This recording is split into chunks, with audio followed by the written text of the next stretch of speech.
জিলানি জিলানি গৌসে পাক জিলানি জিলানি জিলানি বড় পীর জিলানি মোদের জান প্রাণ হতে প্রিয় জিলানি।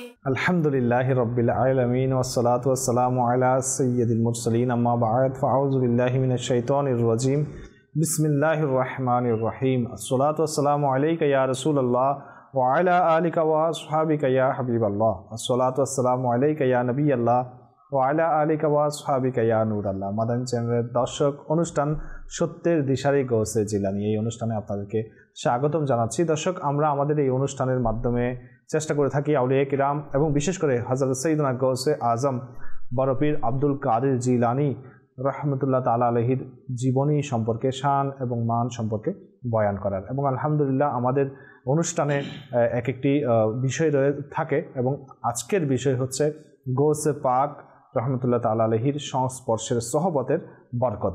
ইনশাআল্লাহ আমরা সে ব্যাপারে শুনবো এবং আমাদের সাথে মোবাল্লিক আছেন সালাউদ্দিন ভাই এবং আমাদের হাসান ভাই।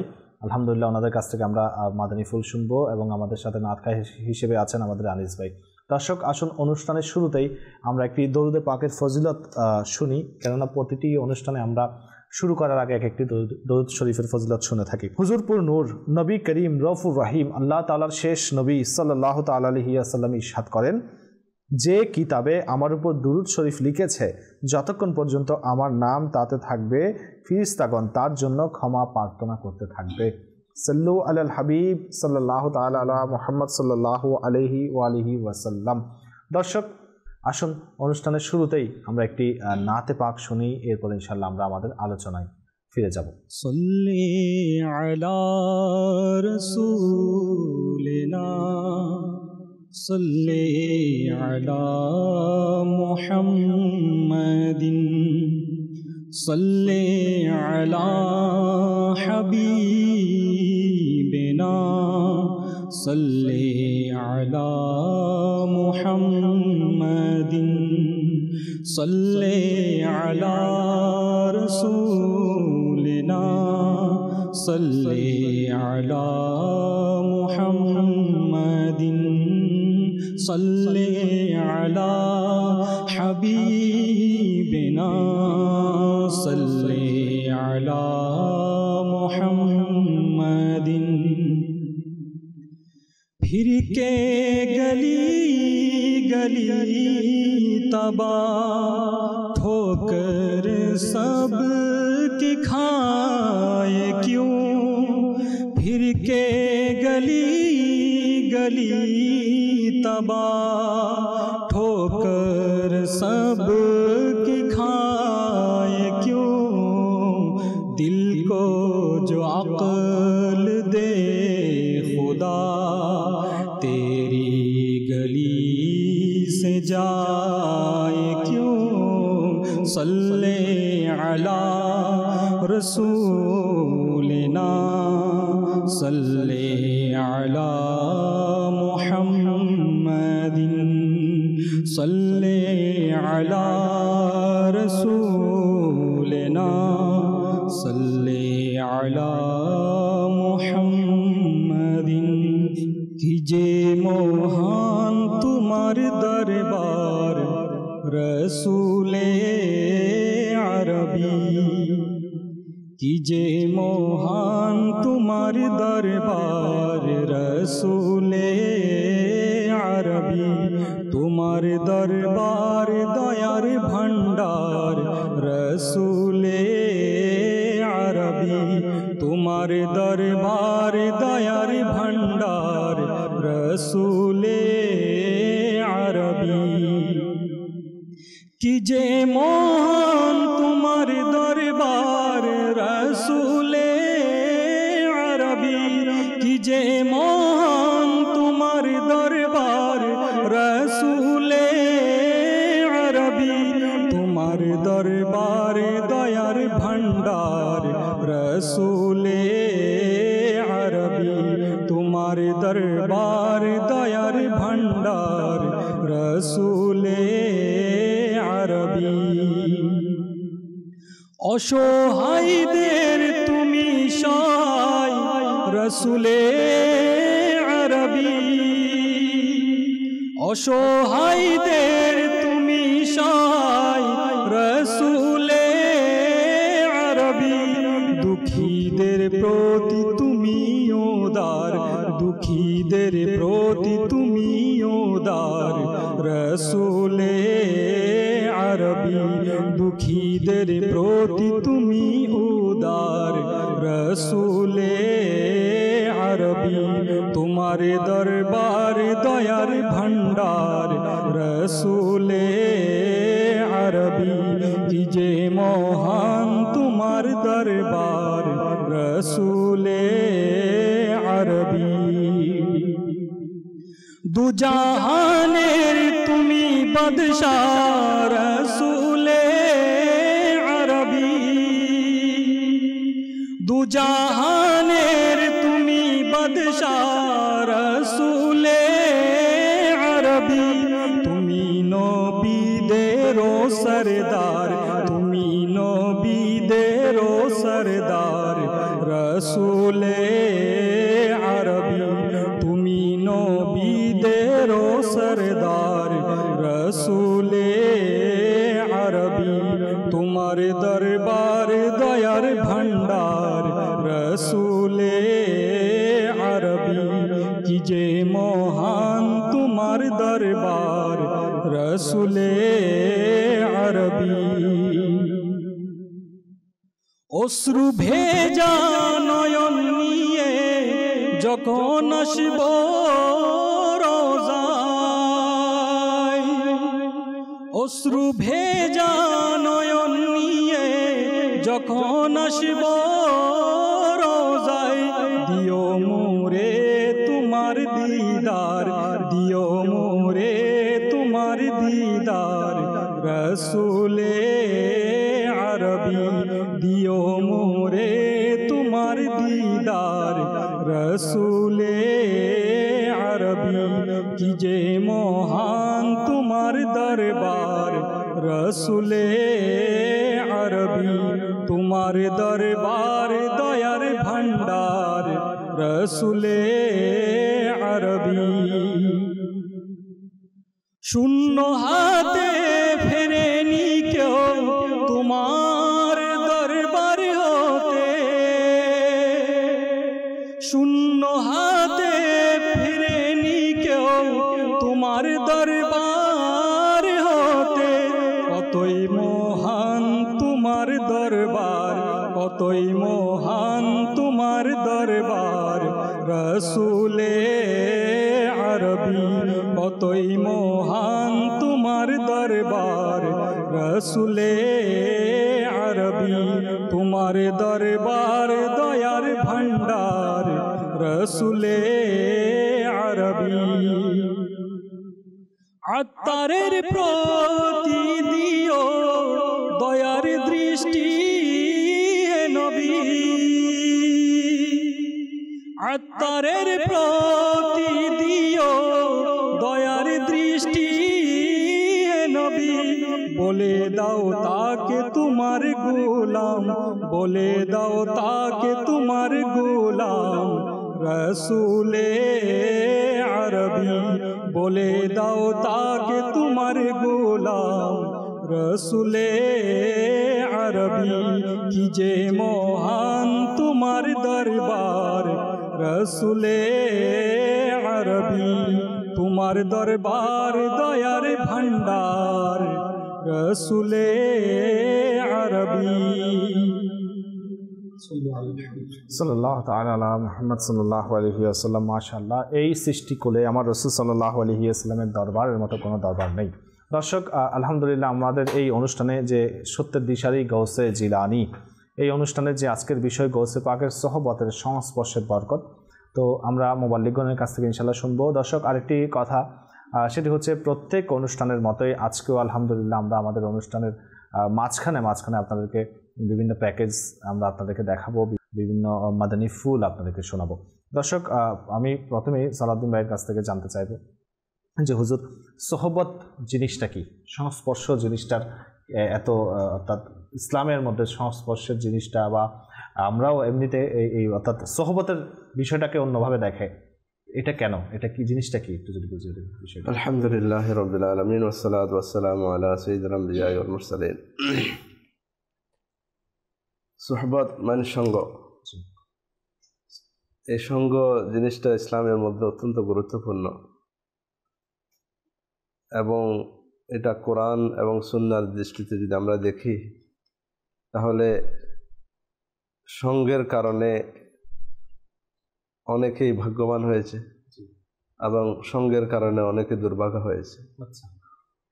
যদি কোরআনে পাকের বিভিন্ন ওয়াকিয়া ঘটনা যদি আমরা দেখি এবং কোরআনে পাকের ডাইরেক্ট আল্লাহ তাআলার হুকুম যে আমাদের প্রতি রয়েছে মুমিনের প্রতি, এটাও যদি আমরা দেখি তাহলে সঙ্গ ছাড়া আমাদের কোনো উপায় নেই। ভালো সঙ্গ আমাদের অত্যন্ত প্রয়োজন। এবং এই সঙ্গের কারণে আমরা যদি কোরআনে পাকের বিভিন্ন ওয়াকিয়া ঘটনা বলি, যেভাবে আপনার অনুষ্ঠানে আপনি অনেক শুনিয়েছেন কোরআনে পাকের বিভিন্ন ঘটনা, ওখানেও আছে যে আসহাবে কাহফের ঘটনা, ওখানে সঙ্গের বিষয়টা রয়েছে যে একটা কুকুর আল্লাহর ওলিদের সঙ্গ পেয়ে এরাও ওদের সাথে সাথে জিন্দা রয়েছে ওখানে 100 বছর, আবার মারা যাওয়ার পরও 360 বছর বা যত দীর্ঘকাল আবার জিন্দা, এবং উল্লেখ রয়েছে এটা জান্নাতে যাবে এই কুকুর। আচ্ছা, হযরত মূসা আলাইহিস সালাম এর সঙ্গ পেয়ে একটা লাঠি, সেটাও কোথায় যাবে? জান্নাতে। কিছু জিনিস আছে যেগুলো জান্নাতে, এগুলো কেন? এগুলো শুধু সোহবতের কারণে, সঙ্গের কারণে। হাজর আসওয়াদ তাও সঙ্গের কারণে। একটা পাথর মাকাম ইব্রাহিম, একটা পাথর এত সম্মানী। সাফা মারওয়া যদি আমরা দেখি, এটা সঙ্গের কারণে, একটা সঙ্গের বরকত, একটা সংস্পর্শের কারণে বরকতময় হচ্ছে। গৌসে পাক শাহ ইনশা বাগদাদ রাদিয়াল্লাহু তাআলা আনহু সঙ্গ বরকত, সঙ্গের বরকত, সোহবতের বরকত সম্পর্কে যেহেতু আজকে আলোচনা, প্রথমে আমরা একটা ঘটনা থেকে আমরা সঙ্গের বরকতগুলো আমরা জানব। গৌসে পাক শাহ ইনশা বাগদাদ রাদিয়াল্লাহু তাআলা আনহুর সম্পর্কে একটি ওয়াকিয়া রয়েছে বাহজাতুল আসরারের মধ্যে, যেটা গৌসে পাক শাহ ইনশা বাগদাদ রাদিয়াল্লাহু তাআলা আনহুর সম্পর্কে সবচেয়ে মুতবর এবং গুরুত্বপূর্ণ, যেটাতে বর্ণনা রয়েছে বিভিন্ন ঘটনা বলে। গৌসে পাক রাদিয়াল্লাহু তাআলা দরবারে একজন এসে আরজ করলেন, ইয়া গৌসে পাক, আজকে আমি স্বপ্নে দেখেছি আমার বাবাজান মারা গিয়েছে, যে ওনার উপর আযাব হচ্ছে, আমাকে আমার আব্বাজান আদেশ করেছে আপনার কাছে এসে একটু দোয়া চাইতে, যাতে আমার কি পরিবর্তন আসে, আমার আযাব যেন কমে যায়, আল্লাহ আমার জন্য দোয়া করে। আমি গৌসে পাক শাহ ইনশা বাগদাদ রাদিয়াল্লাহু তাআলা ওনাকে জিজ্ঞেস করলেন, তোমার বাবা কি কখনো আমার মাদ্রাসার সামনে দিয়ে গিয়েছে, অতিক্রম করেছে কখন? তো আমি জবাব দিলাম, জি হ্যাঁ, উনি তো অনেকবার গিয়েছে, ওখানে যাওয়া আসা যাওয়া হয়েছে। তো গৌসে পাক রাদিয়াল্লাহু তাআলা দোয়া করলেন, চলে গেলেন, এবং পরে আবার সামনে দেখলেন ছেলে বাবাকে, যে বাবা সুন্দর পোশাক পরিহিত এবং আযাবের যে জিনিসটা সেটা চলে গিয়েছে এবং জান্নাতি পরিবেশে রয়েছে। বললেন, গৌসে পাক রহমতুল্লাহ দোয়ার বরকতে আল্লাহ তাআলা আমার আযাবকে উঠিয়ে নিয়েছেন, আমাকে তুমি যে সম্মানের পোশাক দেখতেছো এটা গৌসে পাক রাদিয়াল্লাহু তাআলা আনহুর দোয়ার বরকত। উনি এসে ঘটনা গৌসে পাক রাদিয়াল্লাহু তাআলা আনহুর দরবারে শুনালেন। গৌসে পাক রাদিয়াল্লাহু তাআলা আল্লাহর কসম করে বললেন যে আল্লাহ তাআলার সাথে আমার ওয়াদা হয়েছে, তোমাকে যে জিজ্ঞাসা করেছিলাম যে উনি আমার মাদ্রাসার পাশ দিয়ে অতিক্রম করেছে কিনা, এটা আল্লাহ তাআলা আমার ওয়াদা হয়েছে, আমার মাদ্রাসার পাশ দিয়ে যে অতিক্রম করবে আল্লাহ তাআলা তার আযাবের মধ্যে কমতি করে দেবে, আযাব কমিয়ে দিবে। তাহলে আল্লাহর ওলির মাদ্রাসার পাশ দিয়ে অতিক্রম করা, এটার একটা সঙ্গ, একটা সোহবত, এটার কারণ যদি আযাবের মধ্যে কমতে চলে আসে, আযাব কমে যায়, তাহলে গৌসে পাক যদি একজন নেককার ব্যক্তির সোহবত, ওনার সঙ্গ কতটুকু গুরুত্বপূর্ণ। কোরআনে পাকের সূরা তাওবার 119 নম্বর আয়াতে আল্লাহ তাআলা মুমিনদেরকে খেতাব করতেছে, সম্বোধন করে, ইয়া আইয়ুহাল্লাযীনা আমানুত্তাকুল্লাহ, হে মুমিনগণ, হে ঈমানদারগণ, যারা ঈমান এনেছে, তোমরা তাকওয়া অবলম্বন করো, আল্লাহ তাআলাকে ভয় করো, ওয়াকুনু মা'আস সাদিকিন, এবং যারা সত্যবাদী রয়েছে তাদের অন্তর্ভুক্ত হয়ে যাও। দেখেন আল্লাহ তাআলা আমাদের সরাসরি হুকুম দিচ্ছেন ঈমানদারদেরকে দেখে, যে তাকওয়া অবলম্বনের পাশাপাশি আমাদেরকে নেক সোহবত অবলম্বন করতে হবে। তাফসীর সিরাতুল জিনার মধ্যে ব্যাখ্যার মধ্যে লেখা হয়েছে যে নেককার লোকদের সোহবতের বরকতে এলমে দিনের মধ্যে ইজাফা হয়, এলমে দিন বৃদ্ধি পায় এবং গুনাহের যে অভ্যাস সেটা ছুটে যায়, নেক কাজের ইবাদতের প্রতি জজবা বেড়ে যায় এবং সাথে সাথে আল্লাহ তাআলার খৌফ, আখিরাতের ফিকির, চিন্তা ভাবনা বেড়ে যায় এবং এর দ্বারা আখিরাতের আযাবের মুক্তিরও সুসংবাদ রয়েছে।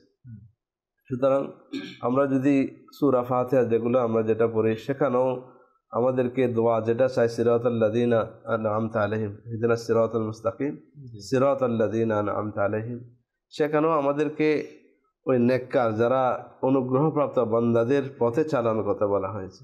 তো অনুগ্রহপ্রাপ্ত বান্দা যারা যারা আল্লাহ তাআলার ওলি।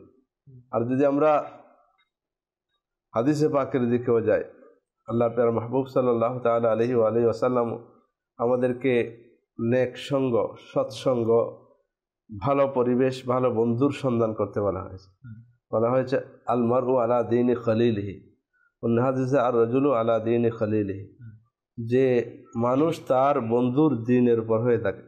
আচ্ছা, ফাল ইয়ানজুর আহাদুকুম মা ইখালিল, তাদের দেখা উচিত কাকে বন্ধু বানাচ্ছে। আচ্ছা, আল্লাহ রাসূল মানে হুকুম দিয়েছেন যে মানুষ যার সাথে বন্ধুত্ব করে তার আদর্শের উপর, দিন মানে আদর্শের উপর হয়ে থাকে এবং কাকে বন্ধু বানাচ্ছে সেটাকে নির্বাচন করার ক্ষেত্রে আগে নির্বাচিত করো। হযরত ওমর ফারুক আযম রাদিয়াল্লাহু তাআলা আনহু এটা বলেছেন যে বন্ধু নির্বাচনের ক্ষেত্রে তোমরা ভালো নেক বন্ধু বেছে নাও এবং তার ছত্রছায়ার মধ্যে থাকো, তার আশ্রয়ে থাকো সবসময়। খবরদার খারাপ বন্ধুর পাশেও যেও না। এটা যদি তুমি নেককার বন্ধু যদি রাখো তাহলে তোমার কি হবে, সেটা তোমার সুখের সময় তোমার জিনত হবে, সৌন্দর্য বৃদ্ধি পাবে, তোমার সুখটাকে, তোমার এটা শান্তি যেটা সেটা আরো বৃদ্ধি পাবে, আর তোমার দুঃখের সময় সেটা তোমাকে কি দেবে, সান্ত্বনা দেবে। আল্লাহ তাআলা কোরআনে পাকের মধ্যে যে আমরা একে অপরকে বলি যে মা বাপ ভাই বোন, এটা কোরআনে পাকের মধ্যে যে কেউ কোনোদিন কোনো কাজে আসবে না, কিন্তু আল্লাহ তাআলা কোরআনে পাকের মধ্যে স্পষ্ট করে দিয়েছেন আল আখিল্লাউ ইয়াউমাইজিন বাদুহুম লিবাদিন আদুহুন, বন্ধু যতগুলো রয়েছে কিয়ামতের দিন একে অপরের শত্রু হবে। আচ্ছা, বন্ধু বন্ধু বন্ধু বন্ধু শত্রু হবে। আমরা দুনিয়াতে একে অপরের জন্য কত বন্ধুত্ব করি, কত কিছু উজাড় করে দিই। আল্লাহ ইরশাদ করছেন তারা একে অপরের শত্রু হবে, কিন্তু যারা মুত্তাকি হবে তারা শত্রু হবে না। আচ্ছা, তারা কিয়ামতের দিন আমাদের কাজে আসবে। আচ্ছা, তারা আমাদের মুক্তির উপায় হিসাবে, ওসিলা হিসাবে সেখানে আমাদের কাছে থাকবে। সুতরাং এখানেও প্রমাণিত হল যে মুত্তাকি দেখে, তাকওয়া পরহেজগার দেখে আমরা সঙ্গ অবলম্বন করছি না। যদি আমরা করে থাকি তাহলে সেটার বরকত ইসলামের প্রতিটা ক্ষেত্রে, আমরা যদি রাসূল পাক সাল্লাল্লাহু আলাইহি ওয়াসাল্লামের জীবনে দেখি, तमाम সমস্ত আম্বিয়া কেরাম আলাইহিস সালাম জীবনে দেখি যে তারা সঙ্গের ব্যাপারে গুরুত্ব দিয়েছেন। সঙ্গ অবলম্বন করা এটা অত্যন্ত গুরুত্বপূর্ণ এবং রাসূল পাক সাল্লাল্লাহু তাআলা আলাইহি ওয়াসাল্লামের সংস্পর্শেও যারা এসেছেন তারা কেমন চরিত্রে ছিলেন, এমন পরিবেশ যখন ছিল যে যখন নারীদের অবস্থা এমন ছিল যে মেয়ে জন্ম হলে তাকে জীবিত এখনকার এটাকে অহংকার মনে করত। এই অবস্থায় রাসূল পাক সাল্লাল্লাহু তাআলা আলাইহি ওয়াসাল্লামের এই হাদিস শুনেছে যে যার দুটি কন্যা থাকবে অথবা তিনটি কন্যা থাকবে এবং সে তাকে উত্তমভাবে লালন পালন করলো এবং বিয়ে শাদীর ব্যবস্থা করলো, উত্তম সম্বন্ধ করালো, সে কিয়ামতের দিন আমার সাথে এভাবে থাকবে যেভাবে আমার দুটি হলো। এখন একজন যেখানে পরিবেশ, এখন তো আমাদের মেয়ে হলে তেমন কি হয়তো এখনো কিছুটা জাহেলিয়াতের মধ্যে হয়তো কিছুটা আছে, কিন্তু এক মেয়ে হলে তেমন অনেকে এটাকে হওয়ার সময় একটু যদি মনস্তুত করলেও, কিন্তু মেয়ে যখন বড় হতে থাকে তখন আদরের দুলালি হয়ে থাকে। কিন্তু এমন একটা সময় ছিল যে তখন মেয়ে জন্ম হলে এটাকে অত্যন্ত দুঃখজনক ব্যাপার এবং সেটাকে দুর্ভাগ্য মনে করত এবং সেটাকে জীবিত দাফন করাকে অহংকার মনে করতো। এটা একে অপরকে বলে আমি জীবিতভাবে ইয়া করছি। এই অবস্থায় এই পরিবেশের মধ্যে নবী করিম সাল্লাল্লাহু আলাইহি ওয়াসাল্লামের সোহবতের প্রভাব এমন ছিল যে একজন সাহাবী যখন এই হাদিসটা শুনলো যে হুজুর যদি একটা মেয়ে থাকে, মানে ওনার কাছে একটা, এখন দুইটা থাকলে এটা ফজিলত, একটা থাকলে কি হবে? রাসূল পাক সাল্লাল্লাহু তাআলা আলাইহি ওয়া আলিহি ওয়াসাল্লাম বলে একটা থাকলে তাকেও সুসংবাদ দিয়েছে। মানে ওই পরিবেশের মধ্যেও মানে এমন অবস্থার পরিবর্তন ঘটিয়েছেন যে এখন মেয়ে যেখানে জিন্দা কবর করে দেয়া এটাকে অহংকার মনে করতে, সেখানে মেয়ে হওয়াকে কি সৌভাগ্য হওয়া, যে দুইটা আছে তার জন্য এই সুসংবাদ, আমার একটা আছে, আমি কি এই সুসংবাদ পাবো না? আনাস রাদিয়াল্লাহু তাআলা আনহু সম্ভবত উনি রাসূল পাক সাল্লাল্লাহু তাআলা আলাইহি ওয়া আলিহি ওয়াসাল্লামের দরবারে আরজ করলেন মানে কিয়ামত কখন হবে। আচ্ছা। তো রাসূল পাক সাল্লাল্লাহু আলাইহি ওয়াসাল্লাম ইলম আছে কিয়ামত কখন হবে, কি হবে না হবে, না হলে এই ওনা আলামতগুলো বলে, কিন্তু টাইমটা ফিক্স করে দেন নাই। যেগুলো বলা সেগুলো বলছে, যেগুলো বলা সেগুলো তো আল্লাহর হুকুমে রাসূল পাক সব কিছু বলতে। রাসূল পাক সাল্লাল্লাহু আলাইহি ওয়াসাল্লাম জিজ্ঞাসা করলেন, তুমি কিয়ামতের জন্য কি তৈরি করেছো? উত্তর দেন না যে কিয়ামত কখন হবে সেটা বলেন নাই, উত্তরটা হিকমত সহকারে দিলেন যে কিয়ামত কখন হবে সেটা তো তুমি কিয়ামতের জন্য কি রেডি করেছো, কি তৈরি, তোমার প্রস্তুতি কি? বলে আমার তো তেমন কোনো আমল না, কিছু নেই, তবে এতটুকু আছে, সেটা হচ্ছে আমি আল্লাহ ও রাসূলকে ভালোবাসি। এবং রাসূল পাক সাল্লাল্লাহু আলাইহি ওয়াসাল্লাম ইরশাদ করেন মারউ মা মান হাব্বা, যে যাকে ভালোবাসে তার সাথে কিয়ামত তার সাথে হবে। উনি বললেন যে ইসলাম গ্রহণের পর আমি অনেক কিছু শুনেছি, কিন্তু এটা শুনে এত খুশি হয়েছে আর কোনো কিছু এত খুশি হয় না, এত আনন্দ পাই না।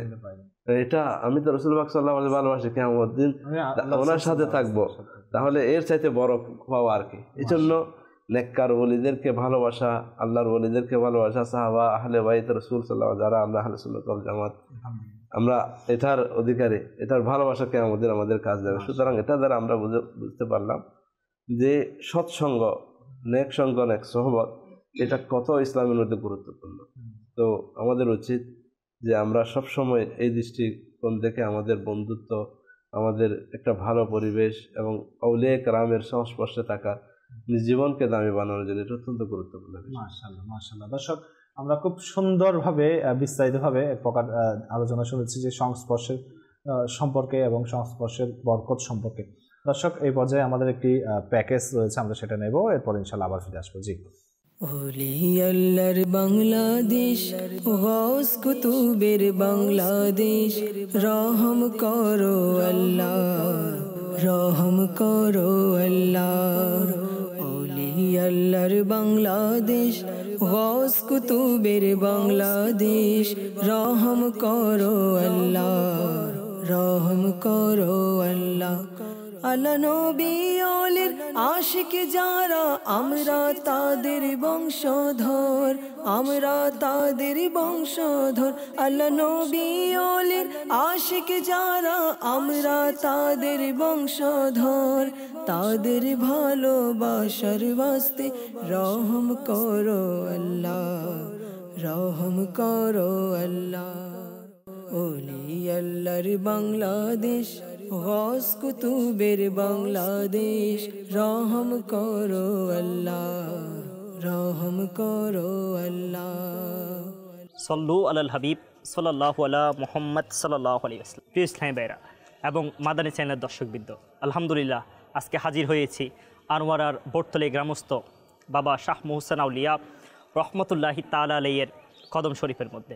ইনশাআল্লাহ তাআলা আজকে আমরা ইনার জীবনী, ইনার ইসলাম প্রচার এবং ইনার কারামত সম্বন্ধে ইনশাআল্লাহ শ্রবণ করব। সুদূর আরব থেকে যেসব উলিয়ে কামিল, যেসব পীর, যেসব মাশাইখগণ এদেশে এসেছেন ইসলাম ধর্ম প্রচার করার জন্য, তন্মধ্যে বাবা শাহ মুহসিন আউলিয়া রহমতুল্লাহি তাআলা আলাইহি অন্যতম। শাহ মুহসিন আউলিয়া রহমতুল্লাহি তাআলা আলাইহি 886 হিজরি 872 বাংলা 1466 সনে জন্মগ্রহণ করেন। তিনি কখন বাংলাদেশ আগমন করেন তার সুস্পষ্ট কোনো প্রমাণ পাওয়া যায়নি। তবে তিনি প্রখ্যাত পীর বদর শাহ রহমতুল্লাহি তাআলা আলাইহির সাথে ইয়ামিন শরীফ থেকে বাংলার জমিনে আগমন করেন। হযরত শাহ মুহসিন আউলিয়া রহমতুল্লাহি তাআলা আলাইহির আদি নিবাস হচ্ছে ইয়ামিনের মধ্যে। তার পূর্বপুরুষের পরিচয় জানা না গেলেও বিভিন্ন ইসলামিক চিন্তাবিদদের গ্রন্থের মধ্যে এই বিষয়টা উঠে এসেছে যে তিনি একজন সম্ভ্রান্ত মুসলিম পরিবারের সন্তান ছিলেন। ইসলাম শিক্ষায় শিক্ষিত হয়ে তিনি ইসলাম ধর্ম প্রচার করার জন্য বেরিয়ে যান। তিনি ইয়েমেন থেকে সর্বপ্রথম ভারতের গৌড় রাজ্যে আগমন করেন। গৌড় রাজ্য তখন শিক্ষা, শিল্প, সংস্কৃতিতে অনেক উন্নত ছিল। পরবর্তীতে তিনি গৌড় রাজ্যে কিছুদিন অবস্থান করে বাংলার চট্টগ্রামে আগমন করেন। হযরত শাহ মুহসিন আউলিয়া রহমতুল্লাহি তাআলা আলাইহি নিজ জন্মভূমি ত্যাগ করে আসার সময় একমাত্র কন্যা শাহজাদি নূরজাহান অর্থাৎ বাবাজান কেবলার ভ্রাতুষ্পুত্র শাহ শেখান্দর রহমতুল্লাহি তাআলা আলাইহিদেরকে বিবাহ সম্পন্ন করে রেখে বাবাজান কেবলা ভারত থেকে বাংলাদেশে আগমন করেন। দীর্ঘদিন যাবৎ বাবাজান কেবলার কোনো খবরাখবর না পাওয়ায় কাশফের মাধ্যমে যখন জানতে পারলেন যে বাবাজান কেবলা রহমতুল্লাহি তাআলা আলাইহি আনোয়ারার জমিন বটতলির মধ্যে অবস্থান করছেন, তখন তারাও সাথে সাথে আনোয়ারার জমিন বটতলির মধ্যে তাশরিফ নিয়ে আসেন এবং দরবারের সাজ্জাদানশীল হিসেবে সব কিছুর দেখাশুনো করতে লাগলেন। এরই মধ্যে তিনাদের ঔরসে যথাক্রমে 3 জন শাহজাদার আবির্ভাব হলো। একজন হজরত শাহজাদা শাহ সুফি সৈয়দ মনসুর রহমতুল্লাহি তাআলা আলাইহি, অপরজন হজরত শাহ সুফি সৈয়দ কুতুব রহমতুল্লাহি তাআলা আলাইহি এবং আরেকজন হচ্ছে শাহ সুফি সৈয়দ ইব্রাহিম রহমতুল্লাহি তাআলা আলাইহি। বাবাজান কেবলার এই 3 আওলাদের নামে 1077 হিজরি সালে তৎকালীন পূর্ব বাংলার গভর্নর বুজুর্গ নবাব উমেদ খাঁ অজদ্রন জমি করে একটি সনদ প্রদান করেন, যা নবাবী সনদ হিসেবে পরিচিত। বর্তমানে ওই নবাবী সনদখানা দরগা পালা কমিটির নিকট সযত্নে সংরক্ষিত আছে। মুহসিন আউলিয়া রহমতুল্লাহি তাআলা আলাইহির রোজার উত্তর পাশে চাটি জ্বালানো হয়ে থাকে। চট্টগ্রামের জিন ও পড়ে তাড়ানোর কাজে বাবা শাহ মুহসিন আউলিয়া রহমতুল্লাহি তাআলা আলাইহি তৈল এবং চাটি ব্যবহার করেছেন বলে এখনও মাজারের মধ্যে ওই চাটি জ্বালানো হয়ে থাকে। এছাড়াও শাহ মুহসিন আউলিয়া রহমতুল্লাহি তাআলা আলাইহির রোজা শরীফের উপরে ছন বা খড় দিয়ে মেরামত করা হয়। মাশাআল্লাহ মাশাআল্লাহ। হযরত মুহসিন আউলিয়া রহমতুল্লাহ তাআলা আলাইহি 12 আউলিয়ার একজন অলি যাকে বলা হয়। আলহামদুলিল্লাহ আমরা তার সংক্ষিপ্ত জীবনে শুনেছি। আল্লাহ তাআলা ওনাদের ফয়জাত বরকত আমাদেরকে নসিব করুক এবং ওনাদের উপর যে রহমতের বর্ষণ হচ্ছে, বৃষ্টি হচ্ছে, তার কয়েক ফুট আমাদেরকে নসিব করুক। দর্শক, এখন আমরা যে বিষয় নিয়ে আলোচনা করছিলাম, গৌসে পাকের সোহবতের বরকত, আমরা আমাদের সালাউদ্দিন ভাইয়ের কাছ থেকে আলহামদুলিল্লাহ অনেক ডিটেলস শুনেছি। ইনশাআল্লাহ আমরা আমাদের হাসান ভাইয়ের কাছ থেকে ইনশাআল্লাহ আরও কিছু শুনবো। জি হাসান ভাই।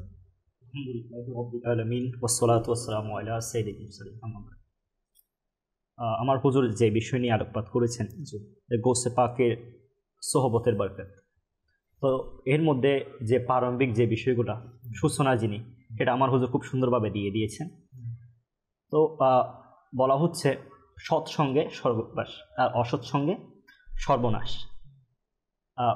যারা আল্লাহ তাআলার নেক বান্দাগণ, বিশেষত যেহেতু আমার গৌসে পাকের আলোচনা হচ্ছে, তো ইনাদের সংস্পর্শের কথা কী জন্যই বা আসলো?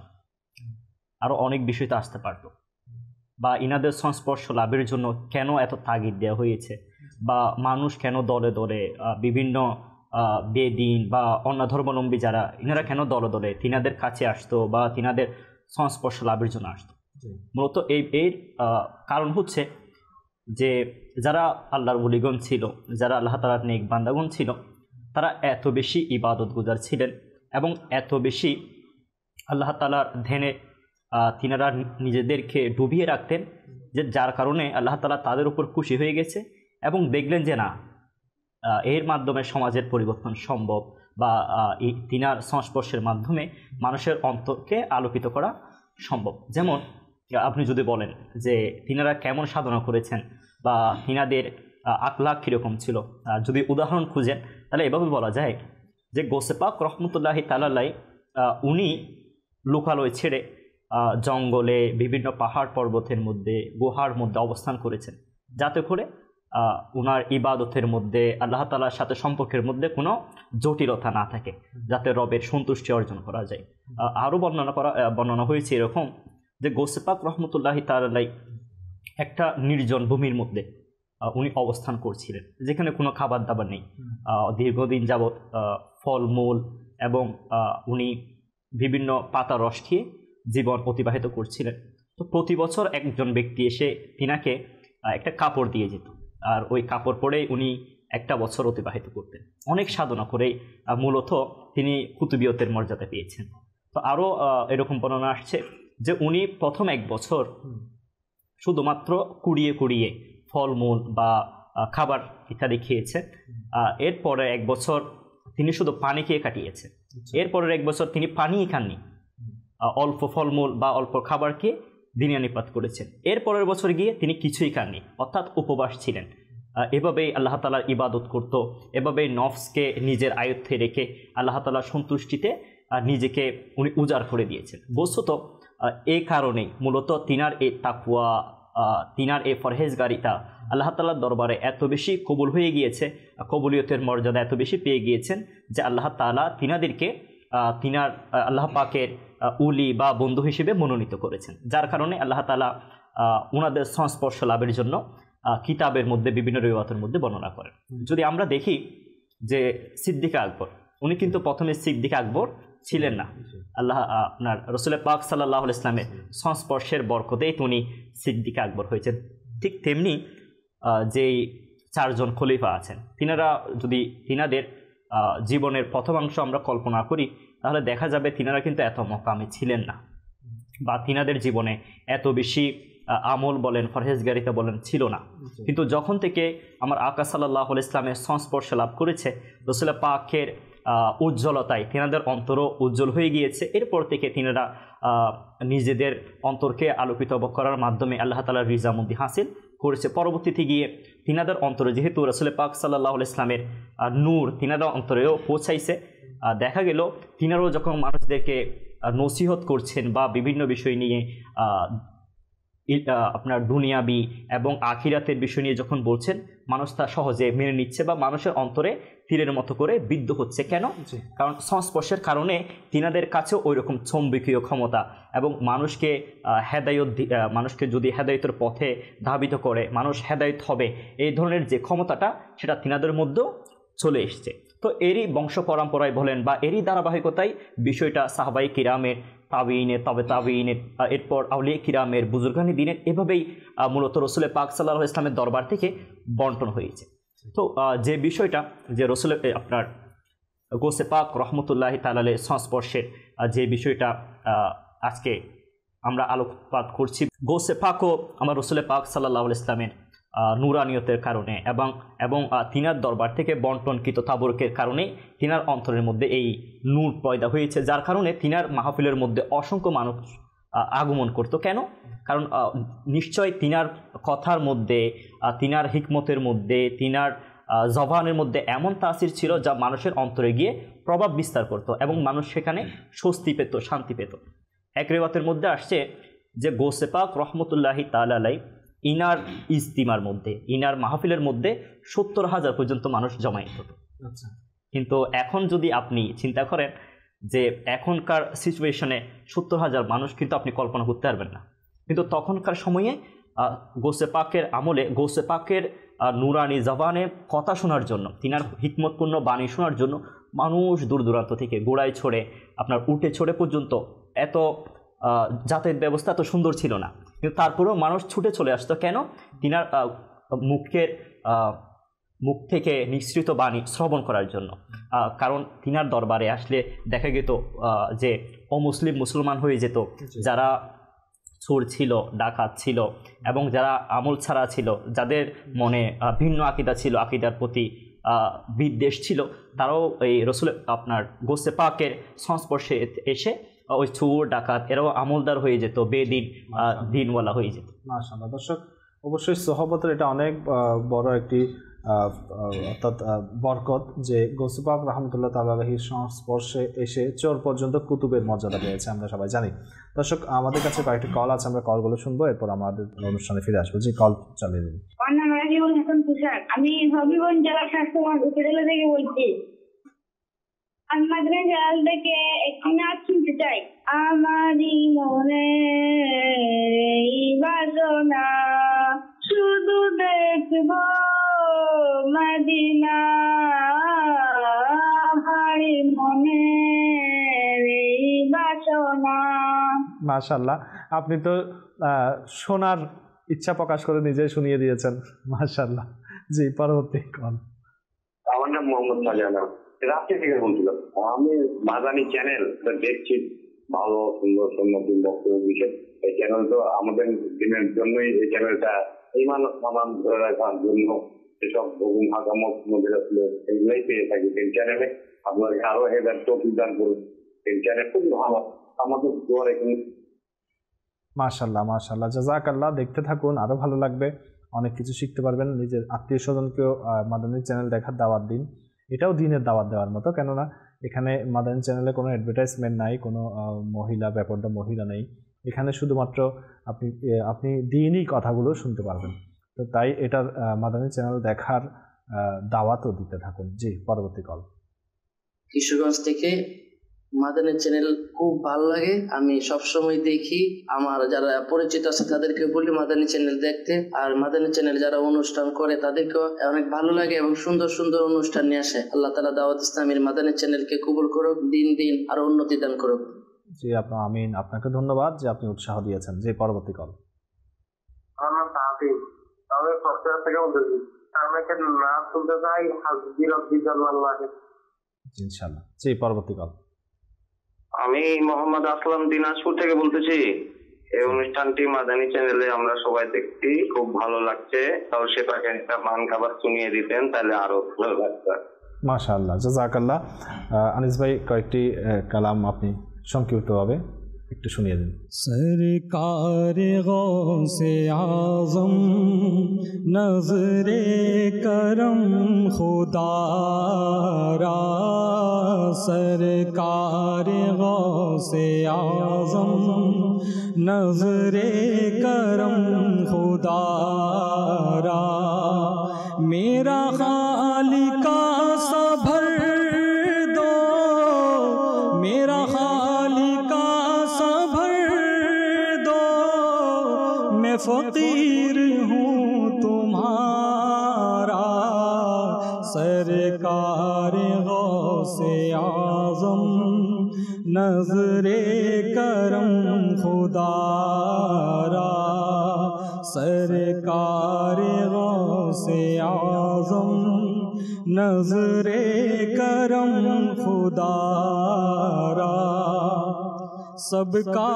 कोई ना कोई दुनिया में आसरा है, सबका कोई ना कोई दुनिया में आसरा है, मेरा बजुज़ तुम्हारे, मेरा बजुज़ तुम्हारे कोई नहीं सहारा, नज़रे करम खुदारा, नज़रे करम खुदारा, झोली को मेरी भर दो वरना कहेगी दुनिया, झोली को मेरी भर दो वरना कहेगी दुनिया, ऐसे सखी का मंगता गौसुल वारा का मंगता, फेरता है मारा मारा, नजरे करम खुदारा, नजरे करम खुदारा, सरकार गौसे आज़म नजरे करम खुदारा, मेरा खालिका सभर दो, मेरा खालिका सभर दो, मैं फकीर हूँ तुम्हारा, नजरे करम खुदारा, नजरे करम खुदारा, गंजे शकर का सदका अहमद रजा का सदका, मदनी जिया का सदका, मुर्शिद पिया का सदका, मेरा लाज रख लो या गौस, मेरा लाज रख लो या गौस, मैं मुरीद हूँ तुम्हारा, नजरे करम खुदारा नजरे करम खुदारा सरकार गौसे आज़म नजरे करम खुदारा मेरा खालिका सभर दो मेरा खालिका सभर दो मैं फकीर हूँ तुम्हारा नजरे करम खुदारा नजरे करम खुदारा। ইনশাআল্লাহ গৌসে পাক রহমতুল্লাহ তাআলা আলাইহির মানকাবাত আমরা শুনেছি। অবশ্যই খুবই সুন্দর একটি মানকাবাত। আল্লাহ তাআলা গৌসে পাকের সাদকা আমাদের নসিব করুন। দর্শক, আমরা আমাদের যেই অনুষ্ঠান গৌসে পাকের সোহবতের বরকত নিয়ে আমরা দেখছিলাম, তো আমরা শুনবো জি আমাদের সালাউদ্দিন ভাইয়ের কাছ থেকে। জি মাশাআল্লাহ, আমাদের হাসান ভাই সুন্দরভাবে উপস্থাপন করেছেন।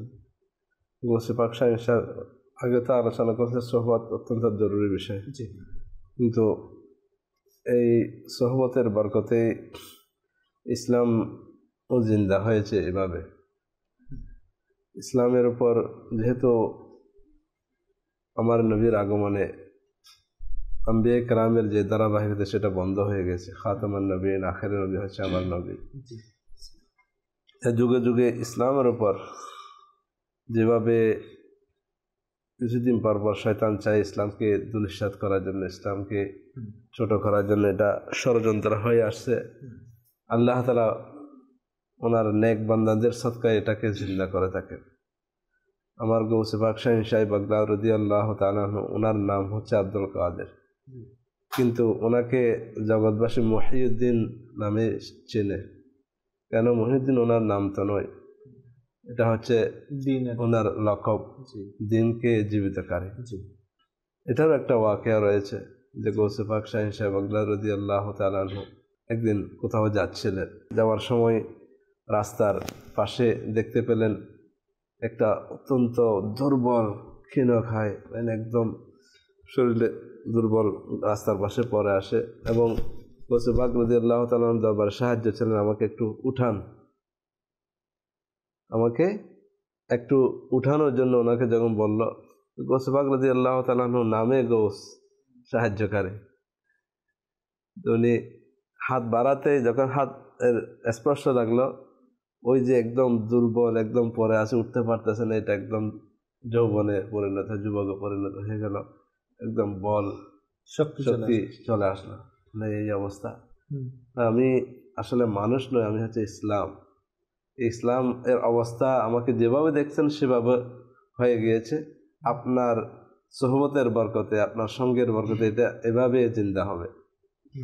তো ওনাকে এই জন্য মহিউদ্দিন বলা হয়। ওনার কারণে যে বদমাযহাব তখন ছিল, ওই মাযহাবকে পৃথিবী থেকে নিশ্চিহ্ন করে দেওয়া হয়েছে, একদম আজ পর্যন্ত নেই।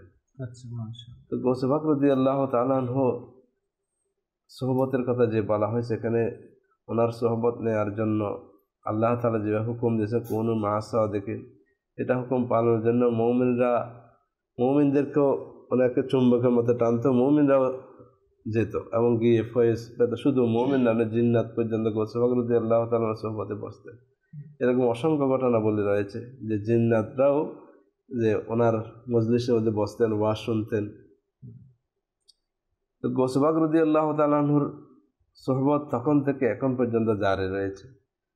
যে আমরা, আপনি কিছুক্ষণ আগে বললেন গৌসে পাক রাদিয়াল্লাহু তাআলা আনহুর সোহবতের বরকতে কুতুব হয়ে গিয়েছে। কিভাবে হয়েছে? এটার একটা বিস্তারিত ঘটনা রয়েছে। গৌসে পাক রাদিয়াল্লাহু তাআলা আনহু হজ করার পর পায়ে হেঁটে আসছিলেন বাগদাদের দিকে। এমন সময় তখনকার পথে হেঁটে যেত, এখন তো ফ্লাইটে যায়, তখন ফ্লাইট ছিল না, তখন তো ঘোড়া, উট এভাবে যেত, কিন্তু প্রতিমধ্যে বিশ্রাম নেওয়ার জন্য কিছু কি ছিল, স্থান ছিল। ওখানে একটা লোক আশ্রয় নিয়েছে যে কোনো পথিক যদি একদিকে যায়, কোনো মুসাফির যে তার থেকে জিনিসপত্র যেগুলো সেগুলো খেলে নেবে, এই জন্য বসা আছে, তো চোর। তো এর মধ্যে গৌসে পাক রাদিয়াল্লাহু তাআলা পায়ে হেঁটে হজ থেকে আসতেছেন। ওখানে যখন দাঁড়ালেন তখন জিজ্ঞেস করলেন, তুমি কে? আসলে আমি একজন গ্রামের লোক এখানে এসেছি। তো চোরটি মনে মনে আমরা নিশ্চয়ই নি, ওনার মনের মধ্যে কি জন্য উদয় হলো যে এটা হয়তো গৌসে পাক আব্দুল কাদের জিলানী রাদিয়াল্লাহু তাআলা আনহু হবেন। গৌসে পাক রাদিয়াল্লাহু তাআলা, আল্লাহ তাআলা এমন ক্ষমতা দিয়েছেন, মানুষের অন্তরের মধ্যে কি ভাব না করতেছেন সেটাও কি জানতেন। উনি জানতে পারলে ওনার মনের মধ্যে কি মানে ভাবনা আসছে, তখন তো নিজের পরিচয়, যখন ওনার মনের মধ্যে সন্দেহটা দূর করে দিলেন, বলে যে হ্যাঁ আমার নাম আব্দুল কাদের, সবাই আমাকে মহিউদ্দিন নামে চিনে আমারে, তখন উনি সাথে সাথে ওই চোরটা গৌসে পাক রাদিয়াল্লাহু কদমের মধ্যে লুটিয়ে পড়লেন, সালাম করলেন এবং ইয়া আব্দুল কাদের জিলানী সেই আল্লাহ তাআলার ওয়াস্তে আমার উপর রহম করে হে আব্দুল কাদের জিলানী। তখন আল্লাহর পক্ষ থেকে হুকুম আসলো, আমার এই বান্দাকে ইবাদতের হুকুম দাও এবং তাকে কুতুবিয়ত পর্যন্ত পৌঁছিয়ে দাও।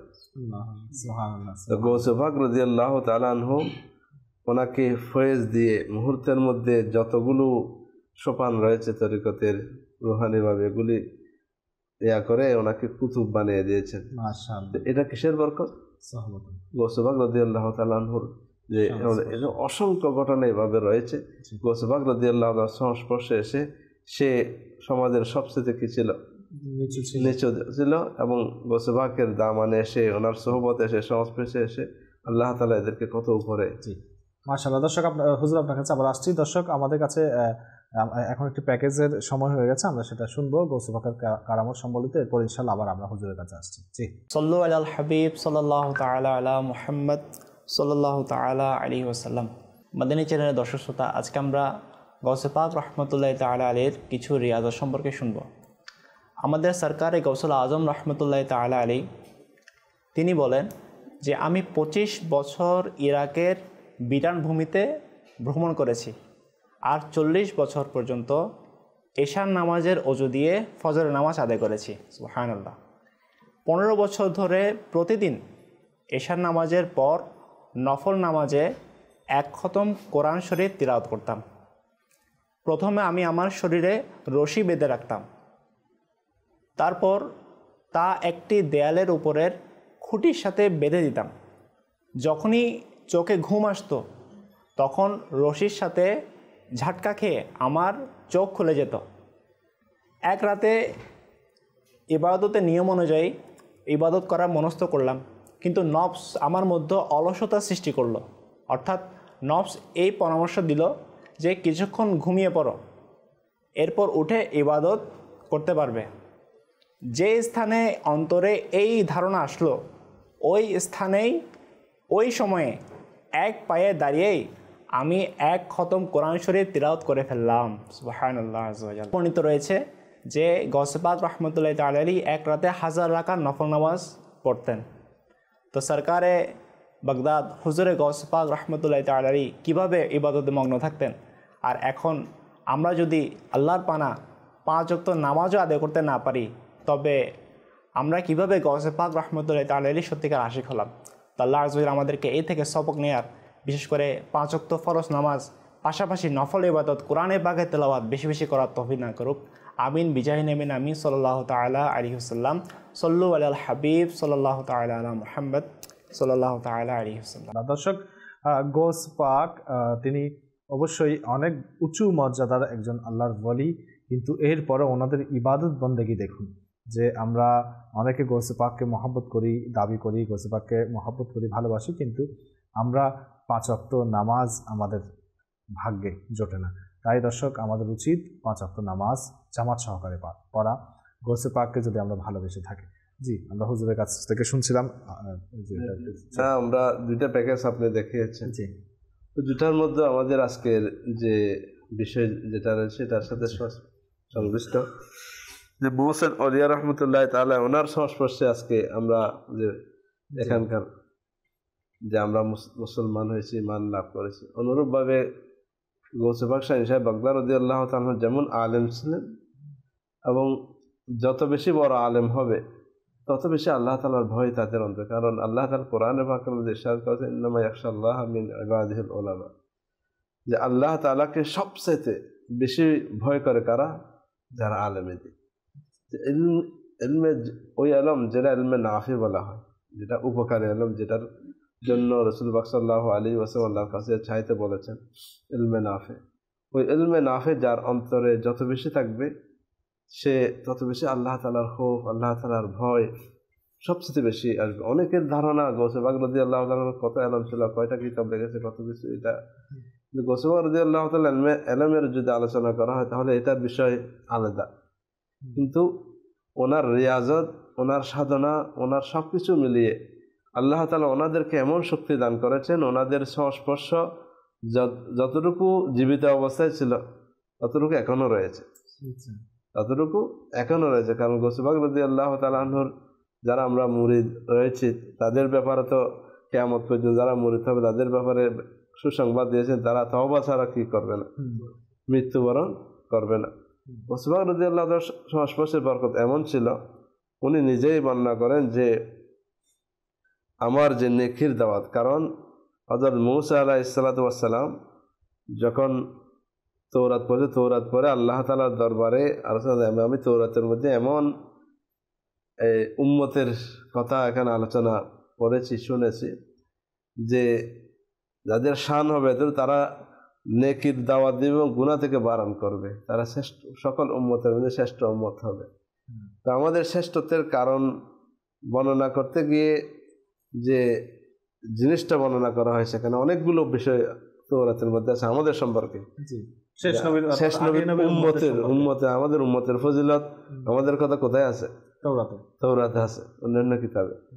তো নেকির দাওয়াত দেওয়ার ক্ষেত্রে গৌসে পাক শাহ ইনশা বাগদাদ রাদিয়াল্লাহু তাআলা উনি নিজে বলছেন, আমার নেকির দাওয়াতের ফলে 500-এরও বেশি ও মুসলিম কি হয়েছে, ইসলামের ছায়াতলে এসেছে, এবং লক্ষের চেয়ে বেশি যারা ফাসিক ছিল, চোর ছিল, ডাকাত ছিল, সমাজের সবচেয়ে নিকৃষ্ট ছিল, এগুলি তওবা করে আল্লাহ তাআলার রাস্তায় এসেছে, লাখের অধিক হবে।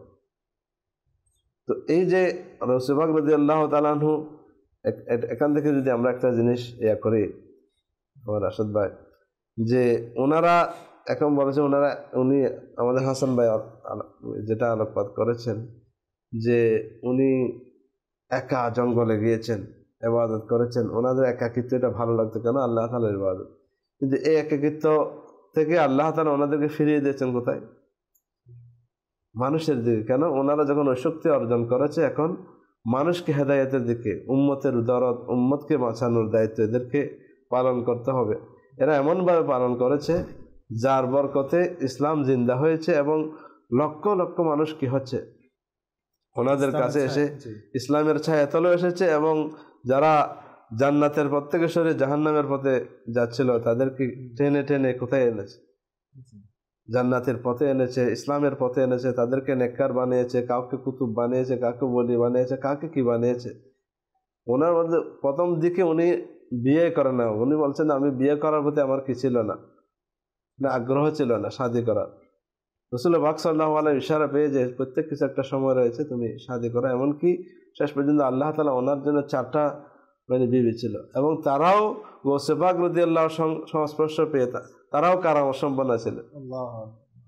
গৌসে পাকের শাহজাদা বলছে যে আমার মা এর এই অবস্থা ছিল যে উনি যখন হাঁটতেন যে অন্ধকার হলে সেখানে একটা আলো সামনে সামনে যেত।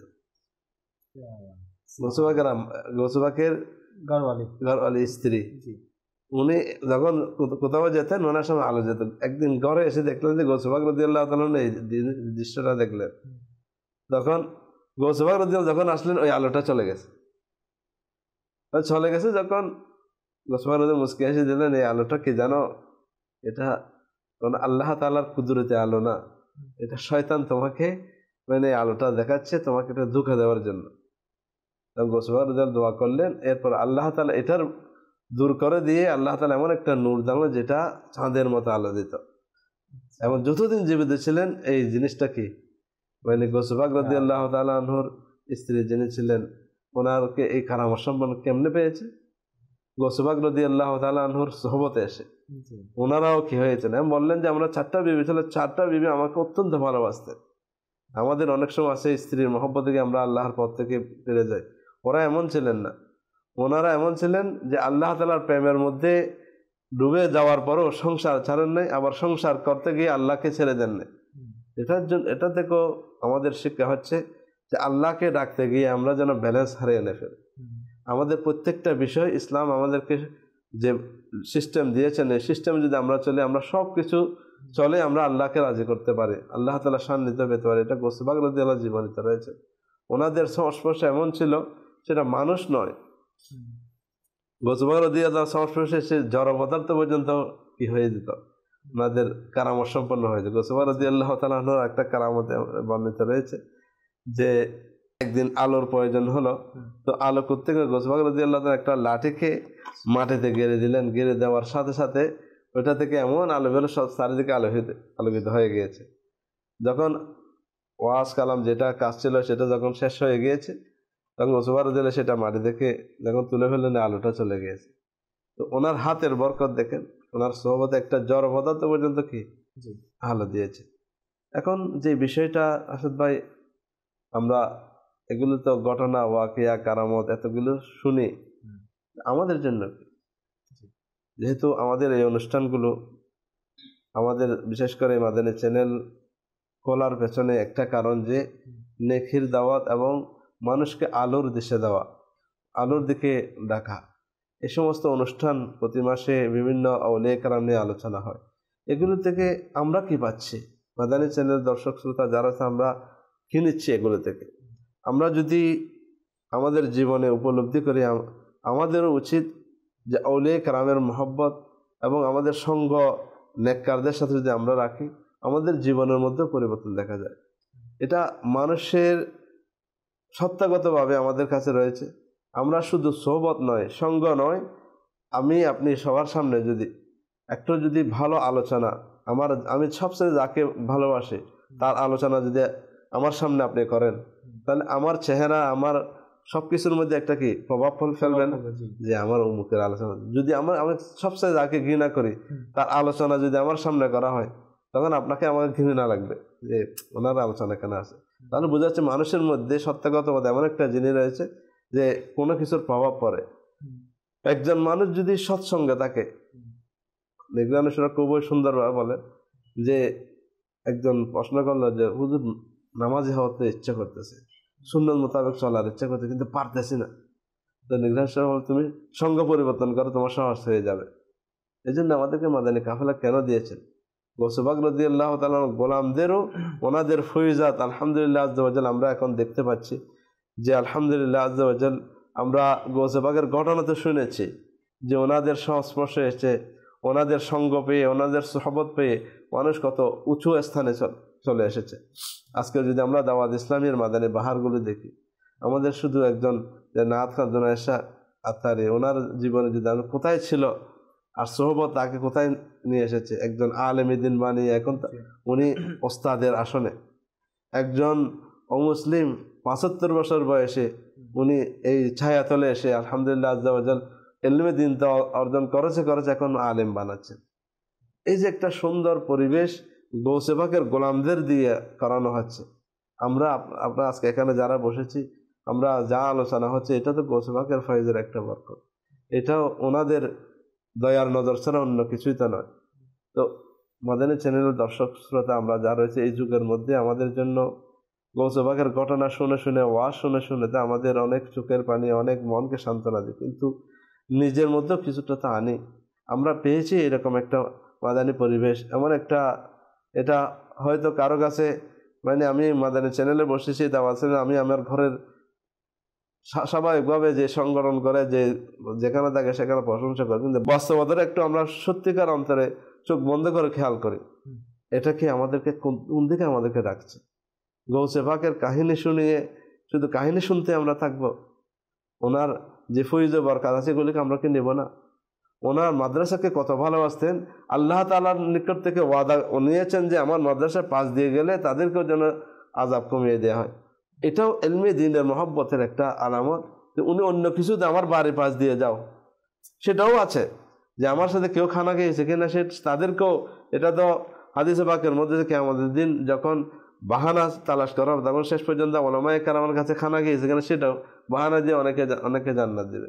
গৌসে পাক রাদিয়াল্লাহু তাআলা খাস করে আমার মাদ্রাসা পাশ দিয়ে যারা গেছেন তাদের জন্য আল্লাহর কাছে ওয়াদা নিয়েছেন, তাদের জন্য যেন আযাবের মধ্যে যেন আযাব হ্রাস পায়, আযাব শীতলতা আসে, আযাব হালকা হয়, সেটার জন্য যে ওয়াদা নিয়েছে এটার দ্বারা আমাদের শিক্ষা যে ইলমে দ্বীন ছাড়া এবং সৎসঙ্গ ছাড়া যে সোহবতে সালেহ তোরা সালেহ কোন সোহবতে তালেহ তোরা তালেহ কোন, এটা যে বলা হয় যে শেয়ারের মধ্যে, আমাদের এটা ছাড়া কোনো উপায় নাই।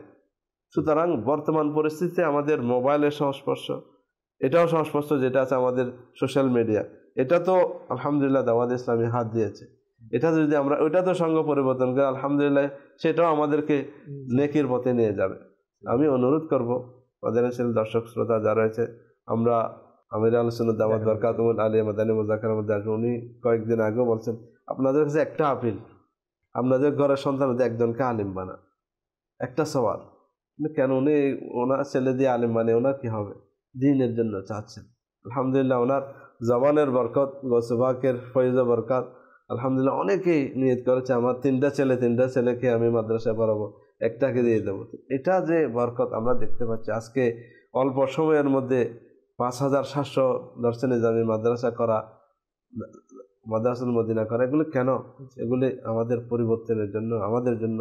গৌসে পাকের কাহিনী না শুনে আমরা বাস্তবের দিকে আসি, ইনশাআল্লাহ এটা আমাদের অনেক বরকত আমরা পাবো ইনশাআল্লাহ। মাশাআল্লাহ মাশাআল্লাহ। দর্শক, আমরা সালাউদ্দিন ভাইয়ের কাছ থেকে মাশাআল্লাহ অনেক জজবা পেয়েছি এবং সুন্দর আলোচনা শুনেছি। আল্লাহ তাআলা আমাদেরকে তার উপর আমল করার তৌফিক দান করুক। আমরা এখন একটি নাতে পাক শুনবো আমাদের আনিস ভাইয়ের কাছ থেকে, এরপর ইনশাআল্লাহ আমরা আবার আমাদের আলোচনায় ফিরে আসবো। তোমার দরবার ফকিরদের আশ্রয়স্থল, ইয়া শাহে বাগদাদ। তোমার দরবার ফকিরদের আশ্রয়স্থল, ইয়া শাহে বাগদাদ। তা শুনে আমিও পেতেছি দুহাত, ইয়া শাহে বাগদাদ। তা শুনে আমিও পেতেছি দুহাত, ইয়া শাহে বাগদাদ। আলোকিত করো মোর ভাগ্যের তারা, ইয়া শাহে বাগদাদ। আলোকিত করো মোর ভাগ্যের তারা, ইয়া শাহে বাগদাদ। দেখিয়ে দাও তোমার প্রিয় চেহারা, ইয়া শাহে বাগদাদ। দেখিয়ে দাও তোমার প্রিয় চেহারা, ইয়া শাহে বাগদাদ। তোমার দরবার ফকিরদের আশ্রয়স্থল, ইয়া শাহে বাগদাদ। তা শুনে আমিও পেতেছি দুহাত, ইয়া শাহে বাগদাদ। দাও অনুমতি বাগদাদে সে যেন আবার আমি, দাও অনুমতি বাগদাদে সে যেন আবার আমি, তোমার নীল গম্বুজকে দেখতে পারি, ইয়া শাহে বাগদাদ। তোমার নীল গম্বুজকে দেখতে পারি, ইয়া শাহে বাগদাদ। খোদার ভয়ে যেন কাঁদি, নবীর প্রেমে যেন কাঁদি। খোদার ভয়ে যেন কাঁদি, নবীর প্রেমে যেন কাঁদি। দাও আমায় এমন অশ্রুসিক্ত নয়ন, ইয়া শাহে বাগদাদ দাও আমায় এমন শ্রুষিক্ত নয়ন ইয়া শাহে বাগদাদ তোমার দরবার ফকিরদের আশ্রয়স্থল ইয়া শাহে বাগদাদ তা শুনে আমিও পেতেছি দুহাত ইয়া শাহে বাগদাদ যদিও অতি পাপী তবুও আত্মার বলকার যদিও অতি পাপী তবুও আত্মার বলকার সে যে তোমারি ইয়া শাহে বাগদাদ সে যে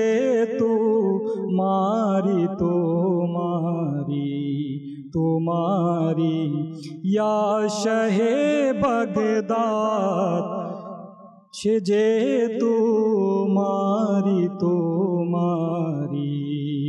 তোমারি ইয়া শাহে বাগদাদ তোমার দরবার ফকিরদের আশ্রয়স্থল ইয়া শাহে বাগদাদ তা শুনে আমিও পেতেছি দুহাত ইয়া শাহে বাগদাদ সাল্লাল্লাহু তাআলা আলা মুহাম্মদ সাল্লাল্লাহু আলাইহি ওয়াসাল্লাম। মাশাআল্লাহ, গৌস পাক রহমতুল্লাহ তাআলা আলাইহির বরকত আমাদেরকে নসিব করুন। হাসান ভাইয়ের কাছ থেকে গৌস পাক রহমতুল্লাহ তাআলা আলাইহির সোহবতের বরকত সম্পর্কে জানতে চাই।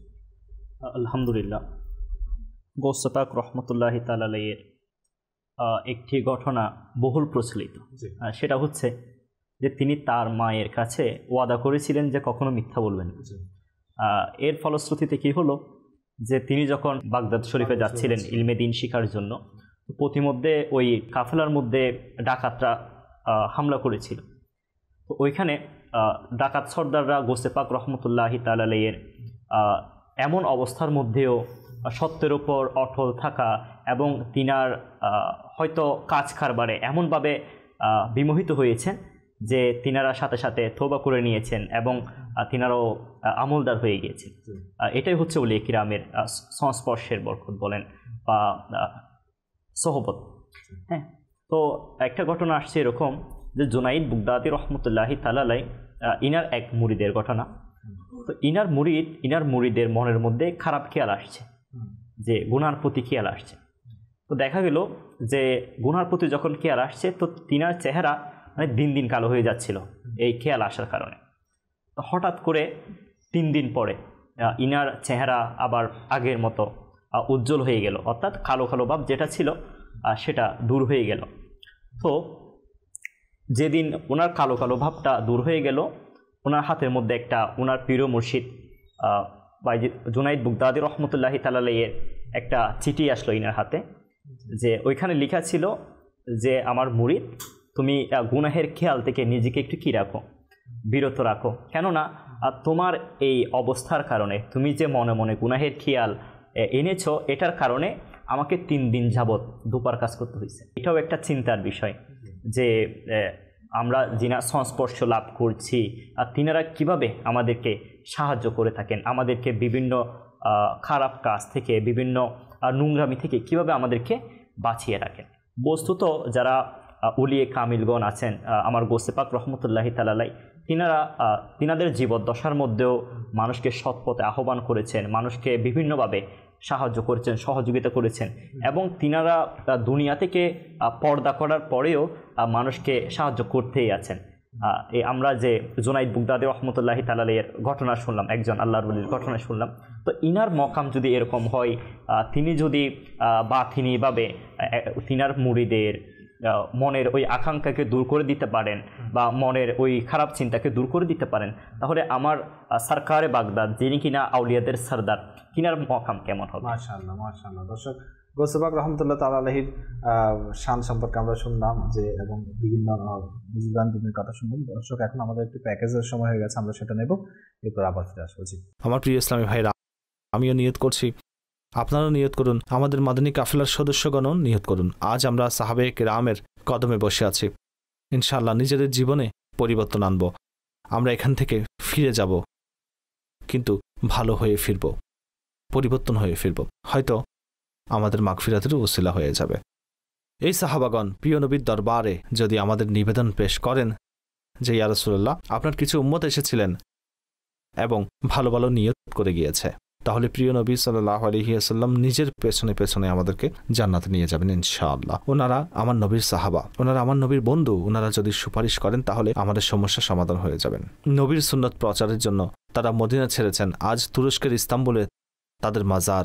মাদানী চ্যানেলের দর্শকবিন্দু, আসুন আমরা আপনাদেরকে একটি আশ্চর্যজনক ঈমান সতেজকারী দৃশ্য দেখাই।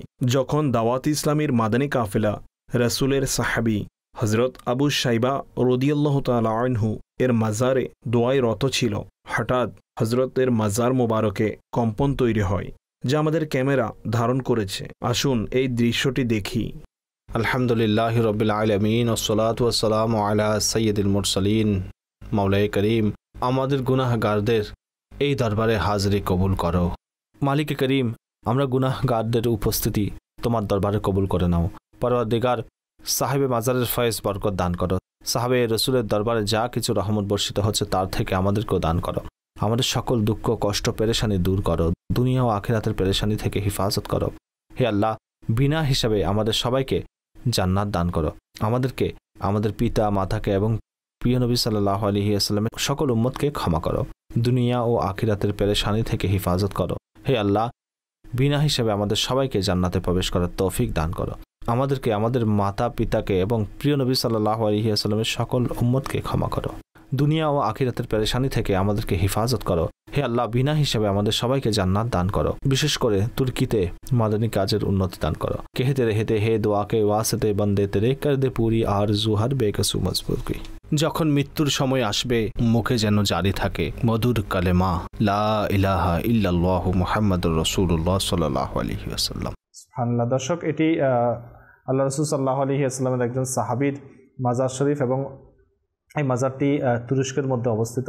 এবং এই মাজারটির একটি হচ্ছে যে, যদি কোনো ব্যক্তির দোয়া আল্লাহ তাআলার দরবারে কবুল হয় ওনার মাজার শরীফে, বা উনি যদি কোনো ওই জিয়ারতকারীকে পছন্দ করে থাকেন, তাহলে ওনার মাজার শরীফটা নড়ে ওঠে। তো এটা প্রথমে আমাদের জিম্মাদাররা যখন হাজী আব্দুল হাই ভাই যখন ওখানে গিয়েছেন, তখন ওনারা তখন দোয়া করেছেন। এটা তখন ওনারা বুঝতে পারেননি। যখন এটা রেকর্ডিং করে আসার পর, যখন এটাকে মাদানী চ্যানেলে সম্প্রচার করানোর জন্য দেখা হচ্ছে, তখন দেখলেন যে এই জিনিসটা কাঁপছে। পরবর্তীতে ওখানকার স্থানীয় বুজুর্গের সাথে ওনারা যোগাযোগ করলেন, এই জিনিসটা জানালেন। তখন তিনি বললেন যে এই মাজারটার বিষয়টা হচ্ছে এরকম, যে সাহাবীর যে যাকে, অর্থাৎ যেই জিয়ারতকারীদেরকে পছন্দ হয় বা আল্লাহ তাআলার দরবারে তাদের দোয়া যদি কবুল হয়ে থাকে, তাহলে এই মাজার শরীফটি, রওজা শরীফটি কম্পমান হয়ে থাকে। দর্শক, আসলে চোখ বুঝার জন্য, হিদায়াতের জন্য চোখ থাকতে হয়, তো নসিবও থাকতে হয়। তো দর্শক, আমার বাবা একটি কথা বলতেন, তিনি বাহরাইন থাকতেন, বাহরাইনে গিয়েছিলেন জীবনের প্রথম দিকে। তো তিনি বললেন যে একজন মাজার শরীফে একজন বুজুর্গ রহমতুল্লাহ আলাইহি, ওনার নাকি, আমরা ছোট ছিলাম তখন, তিনি আমাদেরকে বলেছেন যে ওনার পাটা, অর্থাৎ ওনার পা মোবারক কবর শরীফ থেকে বাইরে, এবং সেই ওনার পায়ের চারিদিকে কাচের সীসা, অর্থাৎ কাচের বক্স করে দেওয়া হয়েছে, এবং প্রত্যেক সপ্তাহের যে কোনো একদিন ওনার নখগুলো কেটে দেওয়া হতো। অর্থাৎ ওনার শরীর মোবারকটা হচ্ছে রওজা শরীফের ভিতরে, মাটির কবরের ভিতরে, আর পাটা হচ্ছে বাইরে। তো এটা এই জন্য হয়েছিল যে কেউ একজন বিশ্বাস করেননি, যেরকম আহলে সুন্নাত ওয়াল জামাতের আকীদা, এবং আল্লাহ তাআলা কোরআনে পাকেও বলেছেন যে তাদের শহীদদেরকে মৃত না বলার জন্য। তো ওইটা ওনার কাছে, উনি ওই ব্যক্তি এটা পছন্দ, অর্থাৎ বিশ্বাস করতো না। তো তিনি এটাকে মনে মনে ওয়াসওয়াসা এনেছিলেন। তো ওখান থেকে পা মুবারক নাকি বের হয়ে এসেছিল, যেটা শুনেছি। তো যাই হোক, আল্লাহ তাআলা আমাদেরকে বুঝার তৌফিক দান করুক। হেদায়েত এটা হচ্ছে আল্লাহ তাআলার বিষয় এবং নসিবের বিষয়। আল্লাহ তাআলা আমাদেরকে বুঝার তৌফিক দান করুক। আল্লাহ তাআলা আমাদেরকে হুজুর পাক সাল্লাল্লাহু আলাইহি ওয়াসাল্লামের ভালোবাসা দান করুক। দর্শক, আমাদের অনুষ্ঠান প্রায় শেষ পর্যায়ে। আমরা আমাদের সালাউদ্দিন ভাই এবং হাসান ভাইয়ের কাছ থেকে আমরা সংক্ষিপ্তভাবে আলোচনা শুনে শেষ করব। হাসান ভাই, আমাদের অনুষ্ঠানের শেষ পর্যায়ে, তো আপনি আমাদেরকে কি বলবেন? আলহামদুলিল্লাহ, গৌসে পাকের মাসের মধ্যে মাদানী চ্যানেল খুব সুন্দর একটা প্রোগ্রামে ইন্তজাম করেছেন, যাতে গৌসে পাকের ইশক মহব্বত প্রত্যেক মুসলমানের অন্তরের মধ্যে যাতে ধাবিত হয়, প্রত্যেক মুসলমান যাতে বুঝে যে ওলি কিরামের মহত্ব কীরকম, তাদের শান ও মান কীরকম, যাতে আমরা যারা এখনও অনেকেই আউলিয়া কামিল সম্পর্কে অবগত নয় বা না জানার কারণে যারা গুস্তাকি করছি, তাদের যাতে গুস্তাকি থেকে তওবা করার সুযোগ মিলে। যেমন একটু আগে আমার বাপু বললেন যে একজন ব্যক্তি উনি বিশ্বাস করে নাই, যার কারণে পরবর্তীতে এই ঘটনা। হ্যাঁ, তো বস্তুত আমার গৌসে পাক রহমতুল্লাহি তাআলাই তিনারা বাস্তবিক জীবনে জীবদ্দশায় যেভাবে মানুষের সাহায্য করেছেন, আমি ইতিমধ্যে বলেছি, ঠিক তেমনি ওনার পর্দা করার পরও কিন্তু তিনারা সাহায্য করেন। এটা হচ্ছে ওলি কামিলের বৈশিষ্ট্য। তিনারা সদা সর্বদা মানুষের উপকারে নিজেকে ব্যস্ত রেখেছেন। তো সেজন্য সবার কদমে অনুরোধ করব, আমরা যাতে গৌসে পাকের জীবনী অধ্যয়ন করি এবং গৌসে পাক যেভাবে সত্যের উপর অটল থেকেছেন, মানুষকে নেকির দাওয়াত দিয়েছেন এবং নিজের নফসকে কন্ট্রোলে রেখে, আয়ত্তে রেখে আল্লাহ তাআলার ইবাদতের মধ্যে যেভাবে নিজেকে শামিল রেখেছেন, আল্লাহ তাআলার রিজামন্দি হাসিলের জন্য প্রচেষ্টা চালিয়েছেন, আমরাও যাতে আমাদের জীবনকে ওইভাবে ধাবিত করি এবং আল্লাহ তাআলার সন্তুষ্টিতে যাতে নিজের জীবনকে অতিবাহিত করি। মাশাআল্লাহ, মাশাআল্লাহ। দর্শক, আসলে সহবত এটা এমন একটা জিনিস, সংস্পর্শ সান্নিধ্য এটা এমন একটা জিনিস যে এটি অর্থাৎ নগণ্যকে অনন্য বানিয়ে দেয়। যেমন আমরা সবাই জানি যে চুম্বক, আমরা ছোটোবেলায় চুম্বক দিয়ে খেলতাম অনেক সময়। তো অনেক সময় দেখতাম যে চুম্বকের সাথে আমরা ছোটো ছোটো কিছু প্যারেক রাখতাম, খেলতাম। তো দেখতাম যে কিছুদিন পর সেই প্যারেকগুলোর সাথেও কিন্তু কিছু না কিছু আটকে আছে। তো এটার কথা হচ্ছে যে প্যারেক যেটা লোহার তৈরি, এটা তো চুম্বক নয়, কিন্তু চুম্বকের সাথে থাকতে থাকতে এটার একটা পাওয়ার চলে এসেছে, আকর্ষণ ক্ষমতা। তো এটা হচ্ছে আসলে সংস্পর্শের একটা বরকত। যেমন আপনারা জানবেন, বা বিশেষ করে যারা ফ্রুটের ব্যবসা করেন, তো তারা জানবেন, বিশেষ করে আমরা যেটাকে বাকি বলি, বা যেটাকে আমরা হরমুজ, বাঙ্গি বা হরমুজ যেটাকে বলি, তো বিষয়টা হচ্ছে যে অনেকগুলো যদি কাঁচা হরমুজ একসাথে থাকে আর সেখানে যদি একটা পাকা হরমুজ দেওয়া হয়, সেটা 1 রাত বা 2 রাত রাখা হলে দেখা যায় যেগুলো কাঁচা, সেগুলো আধা পাকা, সেগুলো পুরোপুরি পেকে গেছে। তো এটা হচ্ছে সংস্পর্শের বরকত। তো এটা যারা এইভাবে পাকানোর চেষ্টা করেন, ব্যবসায়ীরা যান, তারা সেইভাবেই কিন্তু পাকান। তো এটা হচ্ছে আসলে সংস্পর্শের বরকত। যেমন মনে করুন, কেউ যদি আতরের দোকানে যায়, সে আতর কিনুক আর নাই কিনুক, সেখানে যদি একটু বসে হাঁটাচলা করে, তার শরীর থেকে একটা খুশবু বের হবে, কেননা সে সুবাসিত জায়গায় গিয়েছে, আতরের দোকানে গিয়েছে, যেখান থেকে আতর উৎপাদন হয় বা আতর বিক্রি হয় সেখানে গিয়েছে, তাই তার শরীরের মধ্যে একটা খুশবু ছড়াচ্ছে। তো তদ্রূপ কেউ যদি কোনো ভালো নেক সংস্পর্শে থাকে, তাহলে ওই ব্যক্তির কাছ থেকে কিছু না কিছু ওই ব্যক্তি শিখবে। মানুষের এটা হচ্ছে যে এটা কি বলে, মানবীয় গুণ বলা হয় যেটাকে, যে মানুষের একটা হচ্ছে অভ্যাস হচ্ছে যে মানুষ কোনো কিছু দেখলে সেটার অনুকরণ করার চেষ্টা করে বা তার চরিত্রের মধ্যে সেটা আসে। যেমন আমরা শুনেছিলাম এরকম যে সোহবত এটা হচ্ছে এমন একটা জিনিস যে সংস্পর্শের কারণে মানুষ একজনের কাছ থেকে আরেকটা জিনিস আসে। যেমন মনে করুন সাহাবায়ে কিরাম, ওনারা আল্লাহ রাসূল সাল্লাল্লাহু আলাইহি ওয়াসাল্লামের সংস্পর্শে ছিলেন। ওনারা এমন ছিলেন যে প্রথমেই মুসলিম ছিলেন না, অন্য ধর্মের ছিলেন।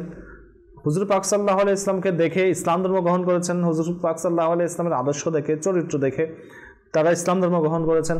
এরপরে হুজুর পাক সাল্লাল্লাহু আলাইহি ইসলামের সংস্পর্শে আসার পর ওনারা হুজুর পাক সাল্লাল্লাহু আলাইহি ওয়াসাল্লাম থেকে শিখেছেন যে হুজুর পাক সাল্লাল্লাহু আলাইহি ওয়াসাল্লাম কীভাবে খাবার খায়, হুজুর পাক সাল্লাল্লাহু আলাইহি ওয়াসাল্লাম কীভাবে মানুষের সাথে কথা বলতেন, হুজুর পাক সাল্লাল্লাহু আলাইহি ওয়াসাল্লাম কীভাবে মানুষের সাথে আচরণ করতেন। এগুলো ওনারা শিখে ওনারা পুরো পৃথিবীর মধ্যে এই জিনিসগুলো প্রচার করেছেন, ছড়িয়ে দিয়েছেন। যেমন মনে করুন আমরা সাধারণত আমরা পাগড়ি পরি, আমরা কি দেখেছি হুজুর পাক সাল্লাল্লাহু আলাইহি ওয়াসাল্লামকে পাগড়ি পরতে? অবশ্যই দেখিনি, কিন্তু সাহাবায়ে কেরাম সেটা দেখেছেন এবং সেই অনুযায়ী আমল করেছেন। পরবর্তীতে সেটা কিতাবের মধ্যে লেখা হয়েছে, এরপরে স্টেপ বাই স্টেপ আমাদের কাছে এসেছে। আরেকটা বিষয় হচ্ছে কিতাবের মধ্যে অনেক কিছু লেখা থাকে, কিন্তু কোনো একজন নেককার ব্যক্তির সংস্পর্শে যদি আমরা না থাকি তাহলে সেই কিতাবের জিনিসও বুঝবো না। যে যদি এরকম হতো তাহলে লাইব্রেরিতে বাজারে হাজার হাজার কিতাব পাওয়া যায়, আমি পড়ে আমিও তালিম হয়ে যেতে পারি, কিন্তু মাদ্রাসা কেন? মাদ্রাসা বা ওস্তাদ কেন, এটা অর্থ হচ্ছে এটা এই জন্য যে আমি কিতাব তো কিনেছি, কিন্তু সেই তার গুড় ও রহস্যগুলো কিন্তু আমি ওস্তাদের কাছ থেকে পাবো, শিক্ষকের কাছ থেকে পাবো, সহবতের দ্বারা সেটা হয়, সংস্পর্শের দ্বারা সেটা হয়। তো দর্শক, আমি সালাউদ্দিন ভাইয়ের কাছ থেকে সংক্ষিপ্তভাবে আমরা সহবতের বরকত সম্পর্কে, আমাদের গৌসে পাক রহমতুল্লাহ তাআলা আলাইহির সহবতের বরকত সম্পর্কে শুনবো আমাদের অনুষ্ঠানের একদম শেষ পর্যায়ে। জি হুজুর। গৌসে পাক রাদিয়াল্লাহু তাআলা আনহুর যে সহবতের বরকতে যেমনটি মানুষের মধ্যে অনেক পাওয়ার, অনেক শক্তি, অনেক আল্লাহ তাআলার প্রদত্ত ক্ষমতা এসে যায়, গৌসে পাকের সহবতের ঘটনা যেটা আলা হযরত শেয়ারের মধ্যে রেখেছেন, কুকুরের মধ্যেও ছিল। এটা কুকুর গৌসে পাকের দরবারে পড়ে থাকতে তার মধ্যে এত শক্তি আছে যে আরেকজন পীর সাহেব একটু অহংকার নিয়ে এখানে এসেছিলেন একটা বাঘের পিঠে করে।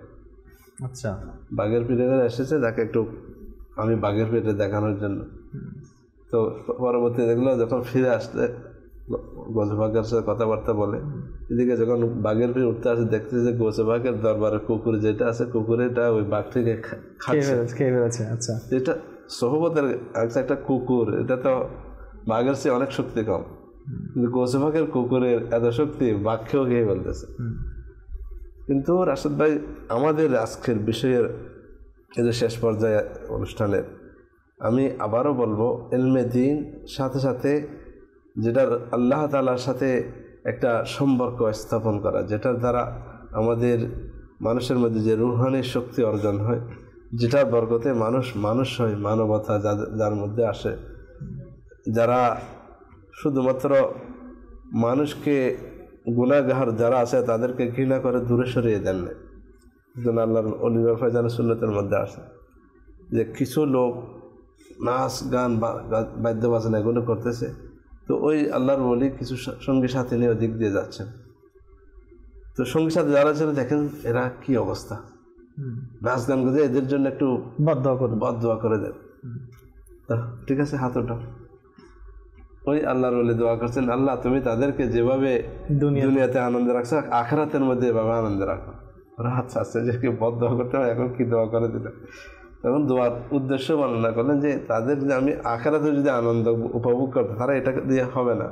আল্লাহ তাআলা তাদের আমার এই দোয়ার বরকতে ইনশাআল্লাহ তারা তওবা করবে এবং তারা আল্লাহর পথে আসবে, ইলমে দ্বীন অর্জন করবে এবং ইবাদত করে তারা আখিরাতে আনন্দের জন্য এটার পাথি এখান থেকে তৈরি করবে। পরবর্তী দেখা গেল তারা সেখান থেকে হঠাৎ করে তাদের অন্তরে পরিবর্তন আসলো, তারা তওবা করে আল্লাহর রাস্তায় চলে আসে। এটা দ্বারা হচ্ছে আল্লাহর আউলিয়া কেরাম গুনাহকে আমরা অবশ্যই ঘৃণা করবো, কিন্তু গুনাহগার যারা আছে তাদেরকে আমরা ইনফিরাদি কোশিশ, যেটা আমাদের পরিবেশের নেকির দাওয়াত। সালাউদ্দিন, আমি আপনার সাথে এখানে একটি কথা বলতে চাই যে অনেক সময় আমরা বলি যে একটি কথা এরকম বলা হয় যে রোগকে নয়, রুগীকে নয়, রোগকে ঘৃণা করুন। গুনাহ অর্থাৎ ব্যক্তিকে নয়, পাপকে নয়, পাপীকে নয়, পাপকে ঘৃণা করুন। এখানে বিষয়টা হচ্ছে এরকম। আমি গুনাহটাকে খারাপ বলবো, কিন্তু যে গুনাহটাকে আমরা অবশ্যই খারাপ করবো। এটা থেকে দূরে থাকার জন্য আমরা যে বদমাযহাব থেকে, খারাপ লোক থেকে দূরে থাকার জন্য আমাদেরকে আল্লাহ তাআলা মাহবুব সাল্লাল্লাহু আলাইহি ওয়াসাল্লাম সতর্ক করেছেন। আমরাও দোয়া কুনুত পড়ে যে সেখানে ওয়ানাতরুকু মাইয়াফজুরুকা বলি, যারা ফিজুর করে এগুলো থেকে আমি দূরে থাকি, এটা আল্লাহ তাআলার দরবার আমরা হাত বেঁধে বলি। এটা হচ্ছে গুনাহ থেকে বাস। কিন্তু গুনাহগার যারা আছে তাদেরকে আমাদেরকে বুকে লাগিয়ে তাদেরকে কাছে আনা যায়, নেকির দাওয়াতে নিতে কাছে আনতে হবে। এটা আলহামদুলিল্লাহ যুগের মধ্যে আমি একা একা পারা আমার জন্য এটা অসম্ভব একটা ব্যাপার ছিল, কিন্তু দাওয়াত ইসলামের একজন সাধারণ মুবাল্লিগ যেটা স্কুল কলেজে পড়ে, দেখা যায় দাওয়াত ইসলামী মাদানী কাফেলায় সফর করেছে, বিভিন্ন কোর্স, 63 দিনের তরবিয়তের কোর্স বলেন, ফয়জানের নামাজ কোর্স বলেন, যেগুলো আমাদের বেসিক বিষয় জানা দরকার। যে আমির আলোচনা বলছেন একজন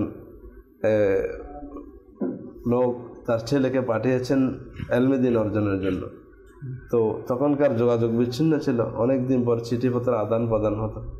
তো উনি ওখান থেকে ছেলে চিঠি পাঠিয়েছেন বাবার কাছে, চিঠি অনেক দিন পর পৌঁছেছে।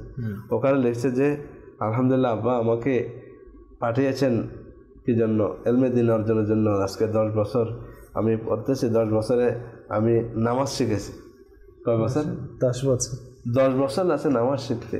তো নামাজের এত মাসালা, এটা দ্বারা এটা বুঝেছে নামাজ, উনি 10 বছরে হয়তো ওনার জ্ঞান কম ছিল এটা না, নামাজের মধ্যে এত মাসালা, এটা শিখতে ওনার 10 বছর লাগছে। তাহলে আমাদের ইলমে দিন যদি আমরা অর্জন না করি, আমরা নামাজি তো অনেকে, হাজি তো অনেকে, জাকাত তো অনেকে দেয়, অনেকে জাকাত, আমরা যখন জাকাতের জন্য অনেকের কাছে বলি, ও এটা কি জন্য আপনি কিসের ভিতরে টাকাগুলো দিচ্ছেন, অনেক বলে আপনি যেটা মনে করেন জাকাত হলে, জাকাত সৎকা হলে, ওনারা জানে না যে জাকাত কি জিনিস। জাকাত এটাকে মানে একটা দান মনে করে, এটা দান নয়, এটা তো ওনার হক, ফরজ, এটা আদায় করতেই হবে, এবং এটা কিভাবে আদায় করতে হবে এটা আমরা জানি না।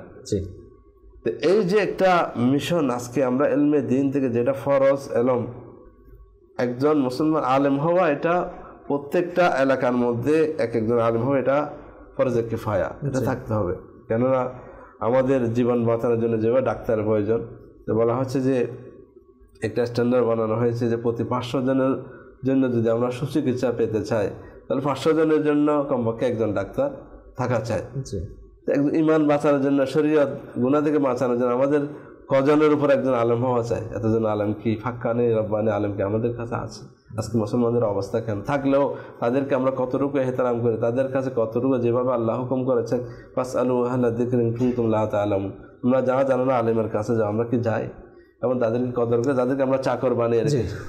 ইলমে দিন অর্জন করা, এবং গৌসে পাক রাদিয়াল্লাহু তাআলা আনহু বলেন, দারাসতুল ইলমা হাত্তা সিরতু কুতুবা, আমি ইলম অর্জন করতে করতে, ইলমের দরস দিতে দিতে আমি কুতুবিয়াতের মর্যাদায় পৌঁছে গিয়েছি। আমাদের আজকের এই যেটা সবচেয়ে বড় বিষয়, সেটা হচ্ছে আমরা গৌসে পাকের কাহিনী শুনি, আমরা গৌসে পাকের ঘটনা শুনি, গৌসে পাকের ফাতিহা করি, কিন্তু আমাদেরকে ইলমে দিন অর্জন করা, এটা আমাদের কতটুকু, বিশেষ করে যেটা ফরজ প্রত্যেকটা মুসলমানের, এটা শেখানোর জন্য ব্যবস্থা, আমরা মাদ্রাসা ভর্তি হতে হবে না, যে কোনো আপনি যে কোনো পেশার থাকেন, আপনার জন্য দাওয়াত ইসলামী সেটার ব্যবস্থা করে দিয়েছে যে আপনি আসুন, আমরা গৌসে পাকের দেওয়ানারা আসুন, গৌসে পাকের মহব্বতকারে আসুন, আউলিয়া কারাম মহব্বতকারে আসুন।